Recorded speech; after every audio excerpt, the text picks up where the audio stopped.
Hello viewers, আসসালামু আলাইকুম। আশা করি আপনারা সবাই ভালো আছেন।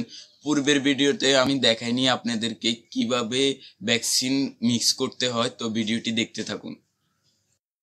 তো ভিউয়ার্স, আপনারা দেখতেছেন এখন আমরা কিভাবে ভ্যাকসিনটি মিক্স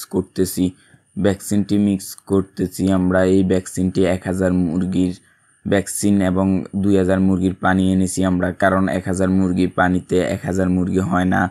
অল্প কিছু পানি 1000 মুরগির পানির সাথে অ্যাড করতে হয়, কেননা আপনার হাত দিয়ে যখন চোখে ভ্যাকসিনটা করবেন তখন 1-2 ফোঁটা নষ্ট হতে পারে। অতএব আপনারা অল্প একটু পানি বাড়িয়ে দিবেন।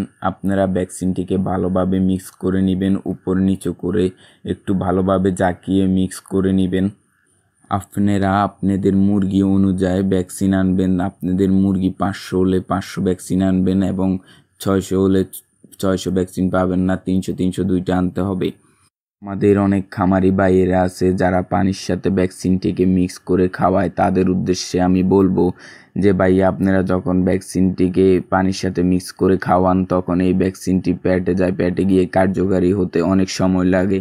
আপনাদের একটু কষ্ট হলেও আপনারা ভ্যাকসিনটা চোখে দেওয়ার চেষ্টা করবেন, কেননা ভ্যাকসিনটা চোখে দিলে দেওয়ার সাথে সাথে আপনার নাক, কান, গলা, মুরগি ওষুধটা পুঁছ হয়ে যায়। এতে আপনার আর ভাইরাস জাতীয় রোগের জন্য কোনো চিন্তা থাকে না। ভ্যাকসিন আনার সময় আপনারা ভ্যাকসিনটা প্লাক্সে করে তাহলে আপনার ভ্যাকসিনটার তাপমাত্রা ঠিক থাকে, নষ্ট হওয়ার কোনো টেনশন থাকে না।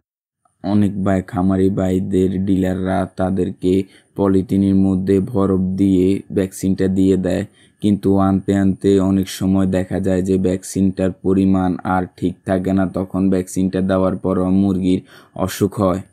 এই ভ্যাকসিনটা খোলার পরে 40 থেকে 1 ঘন্টা পর্যন্ত মেয়াদ থাকে। তো অতএব আপনারা এই সময়ের ভিতরে ভ্যাকসিনটা দিয়ে ফেলার চেষ্টা করবেন। ভ্যাকসিনটা 2 জন মিলে দিবেন এবং দুটো ড্রপে সমান ভাগে ভাগ করে নিবেন। ড্রপের যে মুখটা আছে ওই মুখটা ভালোভাবে আটকিয়ে নিবেন, এতে আর ভ্যাকসিন আপনার নষ্ট কম হবে। ভিউয়ার্স, আপনারা বুঝতে পারছেন কিভাবে ভ্যাকসিন মিক্স করতে হয়। তো আজকের মতো এখানে বিদায়। আল্লাহ হাফেজ।